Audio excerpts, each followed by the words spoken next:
একদম অন্যরকম অদ্ভুত আসলে যখন আমি নিজেকে দেখছিলাম তখন আমার কাছে মনে হচ্ছিল যে আমার স্বপ্নটা পূরণ হয়ে গিয়েছে আসলে ফ্যামিলিরও, কারণ সবারই স্বপ্ন ছিল আমাকে বড় স্ক্রিনে দেখবে।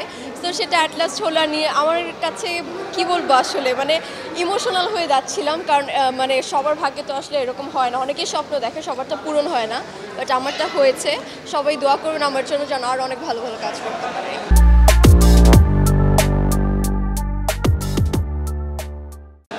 ঈদ তো একটা ফেস্টিভটা, নিজেদের সময় দেয়, পারিবারিকভাবে সবাই মিলে আনন্দ করতে যায়, কিন্তু তার মধ্য দিয়ে যে ওরা লাইফের সময় বের করে আমাদের কাজল রেখা এসে দেখছে এবং প্রত্যেকটা শো হাউসফুল যাচ্ছে, এটাই আসলে অনেক বড় পাওয়া, বেশি করে আমার জন্য, কারণ আমি একদমই নতুন আর এরকম ভালোবাসা এত বেশি পরিমাণে পাচ্ছি দর্শকের কাছ থেকে।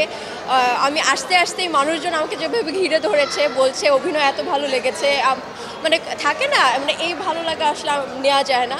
তো সব কিছু মিলে যে দর্শক যে হলমুখী হচ্ছে এবং প্রত্যেকটা সিনেমা দেখছে, তার পাশাপাশি কাজল রেখা হাউসফুল যাচ্ছে, তো এটা আমার কাছে আমি নিজেকে খুবই ভাগ্যবতী মনে করছি।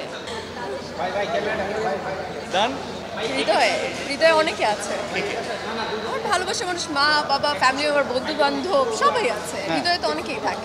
আপাতত সেলিম ভাই আছে আমাদের হৃদয়ে, আপাতত সেলিম ভাই আছে, আপাতত কাজল রেখা আছে, আপাতত কাজল রেখার ফুল টিম আছে, আপাতত রাজ আছে, সবাই আছে। এটা তোমার ফেভারিট অ্যাক্টর, কারণ আমার সাথে তো তার কাজ হয়েছে এবং তার ভীষণ অভিনয়ের ভক্ত আমি, সেই টাইপের ভার্সেটাইল একটা মানে কাজ করে নানান রকমের, তো খুবই ভালো লাগে। আর তার সাথে কাজ করে ভীষণ ভালো লেগেছে, অনেক হেল্পফুল, কারণ আমি তো একদমই নিউ ছিলাম, তার তো অনেকগুলো মানে অনেক আগে সে আমার সিনিয়র, তো ওই হিসাবে আমি যাদেরকে পেয়েছি যে যার জায়গা থেকে সবাই ভালো, এবং ও একদম 100 দেবো আমি ওকে।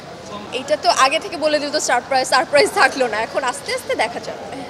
অবশ্যই পুরাটা নিয়ে নিজেকে লাকি মনে করি। সেলিম ভাই সিনেমা নাম ভূমিকা কাজ করেছি, কাজল রেখা সেলিম ভাইয়ের ড্রিম প্রজেক্ট, এইবার সেলিম ভাইয়ের ফার্স্ট ঈদে রিলিজ হয়েছে, আগে কখনো রিলিজ হয়নি ঈদে কোনো সিনেমা সেলিম ভাইয়ের।